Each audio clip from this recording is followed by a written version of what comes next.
In this video, you'll learn how to identify the most practical setup for a solar hot water system based on the needs of the climate, building and the householders.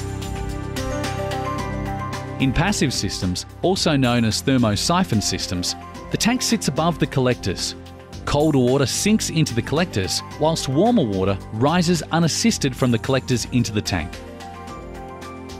The tank may sit on the roof with the collector, a close coupled system, or within the roof cavity above the collector, a gravity feed system.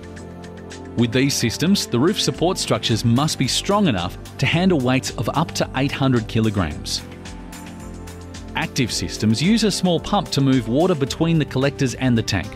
The location of the tank can be within the roof or on the ground. Each type of system has advantages. A passive system is space-saving and is easy to maintain with no moving parts. An active system is unobtrusive, lightweight, can use an existing tank, and the tank can be located closer to where hot water is used, reducing heating loss in pipes, but the pump uses some energy. There are two collector types to choose from: flat plate and evacuated tubes. Evacuated tubes have the advantage of receiving perpendicular radiation for a greater part of the day. This, combined with their vacuum insulation, means good winter performance. Flat plate collectors, particularly if purchased as part of a closed couple system, can be more affordable than evacuated tube collectors. However, the prices of evacuated tubes has fallen in recent years.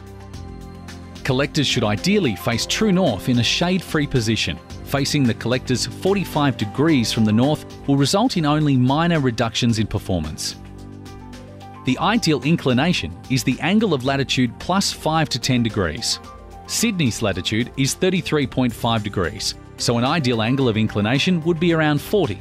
However, plus or minus 15 degrees would still provide adequate performance. If your collectors face due east or west, the lower the angle of inclination, the better. However, to allow thermosiphon flow, you must always keep the angle above 10 degrees.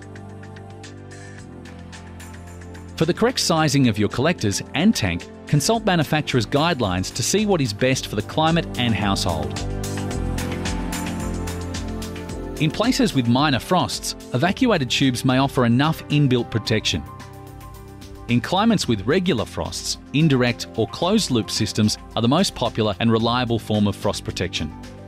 Instead of water, an antifreeze fluid is heated in the collectors. The antifreeze passes heat onto the water via a heat exchanger. The antifreeze does not come into contact with the household water supply. Other frost protection methods are available, such as frost protection valves, temperature programmable pumps and drainback systems. In an Australian summer, water in collectors can easily approach boiling point. This can cause excessive pressure buildup and can damage the lining of vitreous enamel tanks. The Australian standards state that solar hot water systems must provide over-temperature protection without draining water, so a temperature pressure relief valve is not enough. The most common way to prevent overheating in the tank is by automatically stopping the circulation between collector and tank when the tank water gets too hot. This can be done using a solar control valve or a temperature-controlled pump. See the fact sheet on the Trade Secrets website for more information about how to control for frost and overheating. The solar hot water system will require boosting at some times of the year. Electric boosters use a lot of power, so make sure the booster is controlled by a manual in-house switch. This switch should include a light to indicate when on. Boosters which have no in-house switch or are permanently on are wasteful, as they often heat water to 60 degrees, water which would otherwise be heated by the sun. When advising the householder on their energy tariff options, explain the pros and cons of each option. A regular tariff allows boosting at any time, but it won't lead to a reduction in their bills if their previous system was electric off-peak. Off-peak will be cheaper, but may not fit the hot water usage patterns of all households. If available, extended off-peak or off-peak 2 is often a good compromise.